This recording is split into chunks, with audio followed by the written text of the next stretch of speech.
All right, thank you, Steve. We have a sad update right now about a story we first brought you on Monday. DEC officials say the moose found and captured in Troy had to be euthanized. They say they had no choice after the moose was unable to stand after 22 hours of observation.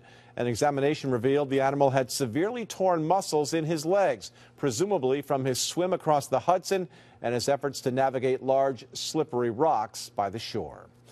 The now former Saratoga Springs School Board president is facing charges tonight. The Saratoga County Sheriff says Charles Chip Locke stole almost $10,000 from the Greenfield Elementary School PTA account when he was the treasurer. The district says Locke was a school board member for 5 years and was elected president in January.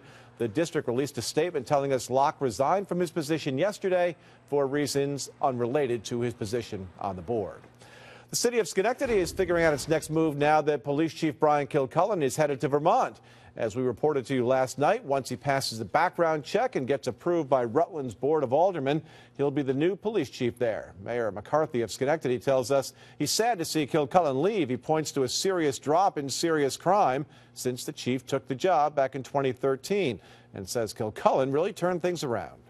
I really have enjoyed working with him. He's done a great job as chief, and he's been a tremendous asset to the city of Schenectady. When we had the shootings on Schenectady Street, he put more police officers there. He always tried to do what he could do for the neighborhood. The chief is out of town right now, but in a statement released by Rutland's Police Commission, he said, quote, "I look forward to serving Rutland's residents with integrity, professionalism, and responsiveness," end quote. Kilcullen plans to start his new job in November. The government says the number of fingerprints stolen when the U.S. Office of Personnel Management was hacked is much higher than first thought. The Obama administration says the fingerprints of 5.6 million people applying for or receiving security clearances were compromised in what the U.S. believes was a Chinese espionage operation. The government originally thought only about 1 million fingerprint images were stolen. Well, one of the area's largest health insurers is calling on drug companies to be more transparent when it comes to how they set their prices. Nearly 20% of every premium dollar is now spent on medication.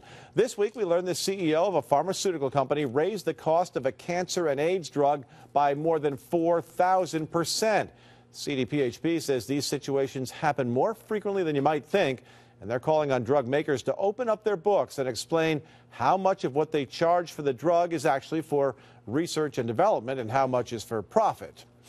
The 40 Days for Life campaign is officially kicked off. Pro-life supporters are gathering around the world to recognize this annual event, including right here outside a Schenectady Planned Parenthood clinic. Their goal, they say, is to end abortions, but the president and CEO of Planned Parenthood, Mohawk Hudson, tells CBS 6 the idea that service is all Planned Parenthood offers is a popular misconception.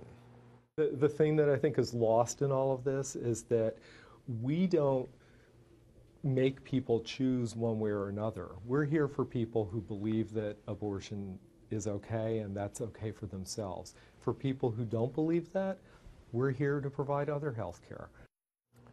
The 40 Days for Life campaign will carry on now through November 1st. And for information on all of our stories, be sure to download our new CBS 6 Albany News app. Just go to your app store and search for WRGB. Well, things have gone from bad to worse for the top dog at Volkswagen. The move today from the company's CEO, and just how bad the emission test scandal has impacted VW's bottom line. We may be lost, but we're making good time. When you come to a fork in the road, take it.